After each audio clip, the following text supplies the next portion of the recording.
One of the fastest growing recipes in popularity nowadays is definitely chicken peri peri. So here's a quick, easy, smoky take. Hey guys, this is the Bombay Chef Varun Inamdar and welcome to Get Curried. Chicken peri peri is an African barbecue chicken recipe which was introduced in Africa by the Portuguese when they actually got in the spice. It derives its name from the peri peri sauce itself. So let's first begin with peri peri. For this, I'm taking some African devil chilies which are extremely pungent. Give it a rough cut and this goes straight in the grinder.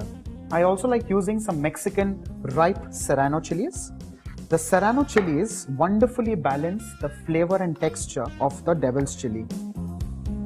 I'm also adding in some bay leaves. Now these are dried bay leaves. If you can lay your hands on the fresh ones, nothing like it. So just stirring this roughly.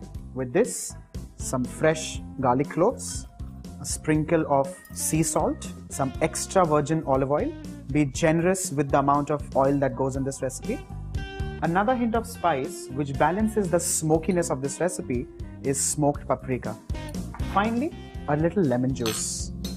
The traditional recipe of a chicken peri peri does not call for lemon juice, but I love adding that. Make sure you catch hold of all the seeds. Now this needs to be ground into a super fine paste.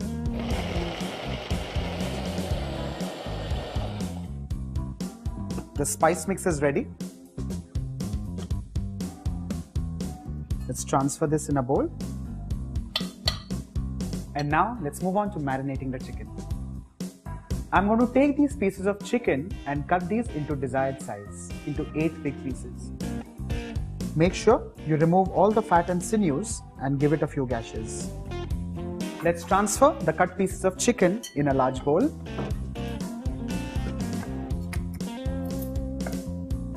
And with this, the peri peri spice mix. With the help of a tongue or gloves, make sure you mix this nicely because this mixture is going to be extremely pungent. The extra peri peri sauce, by the way, can also be bottled and can go in your refrigerator for an easy 15 to 20 days. Well, the same barbecue flavor can also be created in your own home kitchens by a small little trick, and that is by infusing this with smoking charcoal. On the burner, I'm going to place a few pieces of wood charcoal and light them up till they turn red. Let's place the bowl in the middle of the marinated chicken pieces. Well, since it's a traditional barbecue recipe, the smoke is what defines the flavor. A little splash of oil and immediately on goes the lid. Let this now smoke for 30 minutes. It's roughly been an hour. Let's quickly check the chicken. Well, perfectly done. This is also cooled down. And now, let's heat the grill pan on moderate flame. Let's quickly give this another mix. If you smell this, this is amazingly smoky at this point in time. Well, the pan is also heated up. I'm going to lift these pieces and carefully place them in the pan. I'm deliberately not going to use oil because the marinade itself has a good amount of oil.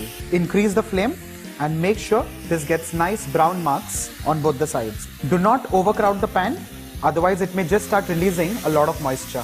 Well, I can comfortably place in around 8 pieces. You can be your best judge according to the size of your pan. Well, traditionally, this step is done over a barbecue. But since we've already smoked it, I think that's the perfect home twist.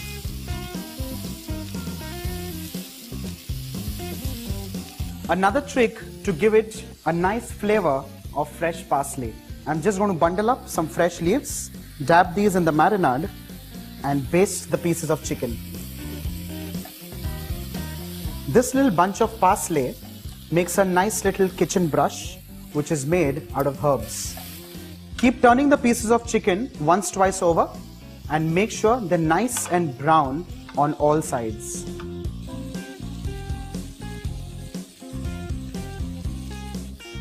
With this, with a few more turns, your peri peri chicken is ready.